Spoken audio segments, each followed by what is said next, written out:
Olá, gente boa, meus santos e minhas santas.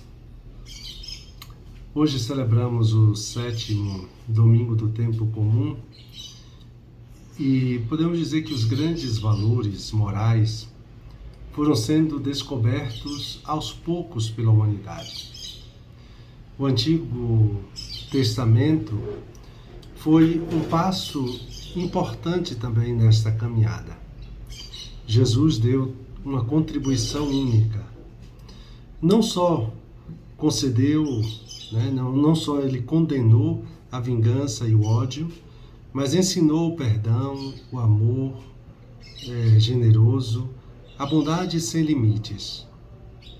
O Evangelho de hoje nos ensina a redescobrir e a colocar em prática essas atitudes hoje tão necessárias. Não nos falte a graça para acolhê-las e para colocá-las também em prática. Vejam que no contexto então dessa continuação do Sermão da Montanha, onde Jesus dá uma nova interpretação da lei, a lei foi dada então por Deus para a boa convivência entre os irmãos e irmãs, e não para ser, então, um arrazoado de preceitos, muito menos para fazer separação entre bons e maus. O apóstolo Paulo ensina que quem ama cumpriu a lei e que a caridade é a plenitude dessa lei. Jesus radicaliza a lei acrescentando elementos novos como o amor e o perdão. Mas vejam também uma outra realidade. Quantas pessoas você já bloqueou, cancelou ou excluiu dos seus contatos, das suas redes sociais, como WhatsApp, Facebook, Instagram? Cancelar, excluir ou bloquear pessoas tornou-se muito comum nas redes sociais, mas principalmente nas relações. É uma atitude que fazemos sem nenhum peso na consciência. Basta que a pessoa manifeste um pensamento contrário ao nosso. Basta que ela emita uma opinião diferente da nossa, ou que faça uma crítica a alguma postagem nossa. De onde vem essa incapacidade de conviver com o diferente? Da própria internet? Ela está programada realmente de tal forma que, ao identificar nossos gostos, preferências e opiniões, nos envia automaticamente conteúdos que confirmam o nosso ponto de vista e jamais nos mostra o contrário.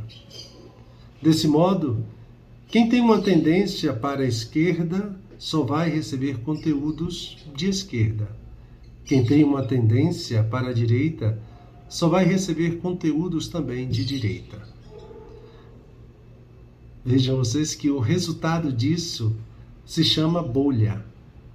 Nós ficamos dialogando sempre com pessoas que pensam igual a nós e nos tornamos incapazes de dialogar e conviver com quem pensa diferente de nós.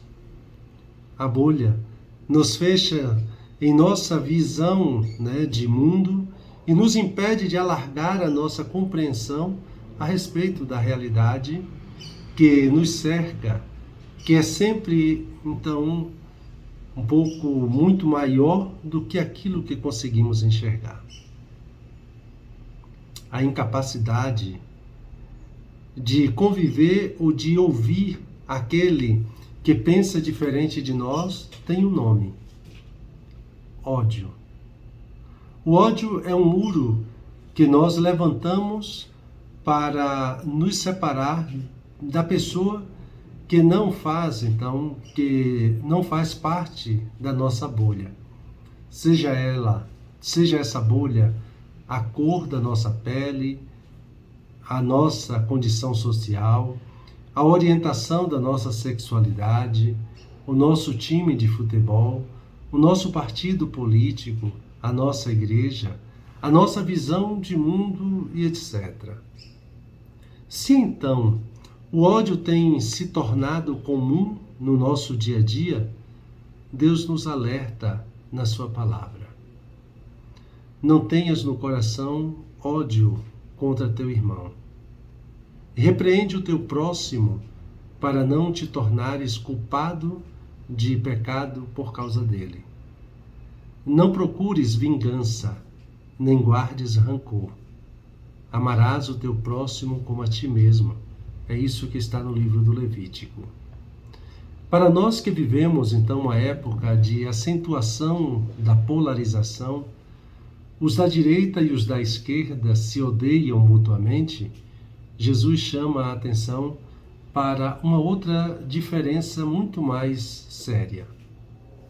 Vocês vivem como cristãos ou como pagãos? Enquanto os pagãos agem a partir dos próprios instintos, o cristão é chamado a agir a partir da sua consciência.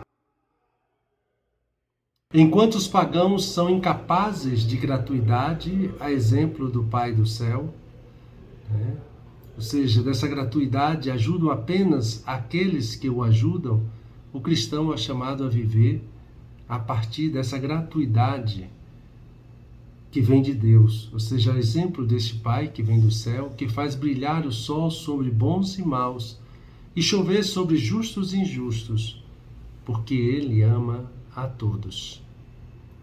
Na época de Jesus, a religião havia feito uma redução quanto ao mandamento do amor ao próximo. Amarás o teu próximo e não terás obrigação de amar o teu inimigo, era assim que se dizia com relação a esta lei. Jesus eliminou essa redução e nos lançou um desafio. Se você quiser ser reconhecido como meu discípulo, se você quiser se tornar filho do meu Pai que está nos céus, ame o seu inimigo e reze por aqueles que fazem mal a você. Quando Jesus fala de amar o inimigo, não está dizendo que devemos sentir afeto pela pessoa que nos fez ou que nos faz mal, mas que devemos tomar a seguinte decisão: vou tratar a pessoa como eu gostaria que ela me tratasse. Nisso se resume o amor. Não é um sentimento de afeto, mas uma forma de tratar a pessoa. Enquanto os pagãos amam os que os ama e odeiam quem os odeia, o cristão é chamado a sair dessa postura meramente reativa. Eu apenas reajo à maneira como o outro me trata. E assumir uma postura de liberdade e de decisão. Embora eu tenha sido ferido ou injustiçado por uma pessoa, escolho tratá-la como eu gostaria que ela me tratasse. Em outras palavras, as minhas atitudes são escolhidas por mim e não determinadas pela pessoa que está me fazendo mal. Quem faz isso toma a vida nas mãos e não permite ficar nas mãos do outro como se fosse um fantoche. Diante dessa diferença de atitudes entre um pagão e um cristão, apresentada por Jesus no Evangelho de hoje, precisamos nos lembrar de que o nosso mundo está cada vez mais paganizado. O que significa reconhecer que nós, cristãos, estamos vivendo como pagãos no dia a dia, em nome da mera sobrevivência. Não esqueçamos da advertência do apóstolo Paulo aos judeus de sua época. Por causa de vocês, o nome de Deus é blasfemado entre os pagãos. Isso dizia Paulo aos romanos. Se cada vez mais pessoas deixam de acreditar em Deus, é também porque muitos de nós, cristãos, não vivemos como filhos dele. Ou seja, somos interesseiros e egoístas. Alimentamos discursos de ódio, não nos abrimos a quem pensa diferente de nós. Somos incapazes de gratuidade, o que significa fazer o bem a todos, inclusive a quem nos faz o mal. Se a cultura do ódio se tornou normal no mundo de hoje, principalmente nas redes sociais, devemos recordar quem somos. Sois santuário de Deus. O Espírito de Deus mora em vós. Se alguém destruir o santuário de Deus, Deus o destruirá, pois o santuário de Deus é santo, e vós sois esse santuário, como está na primeira carta aos Coríntios. O Espírito de Deus é amor. O cristão é um ser humano ungido pelo Espírito de Deus. Justamente por isso, é uma contradição ser cristão e odiar, alimentando a polarização no campo político e religioso, fechando-se numa bolha e decidindo não dialogar com quem pensa diferente. O ódio é um instrumento que o diabo, ou seja, o divisor, usa para dividir, separar, criar inimizade e tornar insuportável a convivência nas famílias, nos ambientes de trabalho, nas igrejas e no campo da política. Quem ama, quer dizer, que o amor de Deus, que é o Espírito Santo derramado em nossos corações, inspire nossas atitudes no dia a dia, na convivência com as pessoas. E diria para vocês, é mais fácil odiar realmente do que amar. Amar exige opção, generosidade e doação. Mas é quando amamos que nos tornamos verdadeiramente humanos. E só o amor pode transformar o mundo, como ensinava a Madre Teresa de Calcutá. Há muitas pessoas más porque ainda não foram suficientemente amadas. O cristianismo não está fundado sobre o legalismo, mas sobre o mandamento do amor. Dostoiévski afirmou que a beleza salvará o mundo. Mas em qual beleza pensava ele? A beleza revelada por Jesus na cruz, que foi capaz de dar a vida por amor. E nós, a quem de fato amamos?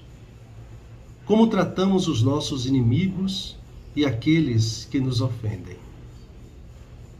E nunca é demais lembrar que nosso Pai nos lembrar que no Pai nosso, então, pedimos: perdoa-nos como nós perdoamos a quem nos tem ofendido.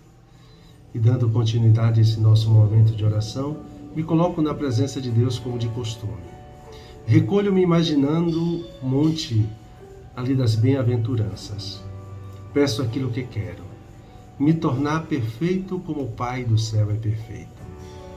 E peço particularmente para compreender e viver tudo aquilo que Jesus diz sobre a nova justiça no Filho. E buscando tirar proveito, medito sobre cada palavra de Jesus, vivendo como ele buscava viver, com autenticidade essas palavras. Um santo e abençoado domingo para todos e todas.